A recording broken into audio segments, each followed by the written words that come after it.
ഞാൻ തികഞ്ഞ ഒരാളൊന്നുമല്ല, പക്ഷെ ഞാൻ എങ്ങനെയാണോ ഞാൻ അതിനെ നമ്മൾ ഉൾക്കൊണ്ട് ലൈപ്പോസെക്ഷന് പോയി, മിഷൻ സ്റ്റക്കായി, വലിക്കാൻ പറ്റണില്ല, മൊത്തത്തിൽ സ്റ്റക്കായി. ഡോക്ടർ പറഞ്ഞു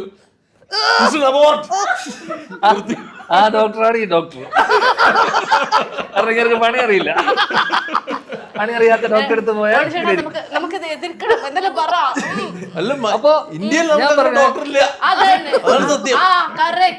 നിങ്ങൾക്കത് പറ്റാത്തോണ്ട് section from various compartment, right left പൊട്ടക്സ് പോയി മിഷൻ സ്റ്റക്ക്. ചൈനയിൽ അങ്ങനെ വന്ന പടമാണ് മിഷൻ ഇമ്പോസിബിൾ. നമുക്ക് ശരീരം നന്നാക്കി എടുക്കാൻ സിറ്റുന്ന പോലെ ഫിറ്റ് ആവാം, സ്കിൻ കെയർ നോക്കാം, അതൊക്കെ നമുക്ക് ഓക്കെയാണ്, അതെല്ലാം പേഴ്സണൽ ചോയ്സ് ആണ്. ബട്ട് സ്റ്റിൽ ഞാൻ ആർട്ടിഫിഷ്യൽ ആയിട്ടുള്ള ഇത്തരം ഗ്ലൂട്ടാ ഇഞ്ചക്ഷൻ അല്ലെങ്കിൽ ഇങ്ങനെ ക്രാഫ്റ്റിംഗ് ഇതിനോടൊക്കെ എനിക്ക് പേഴ്സണലി അത്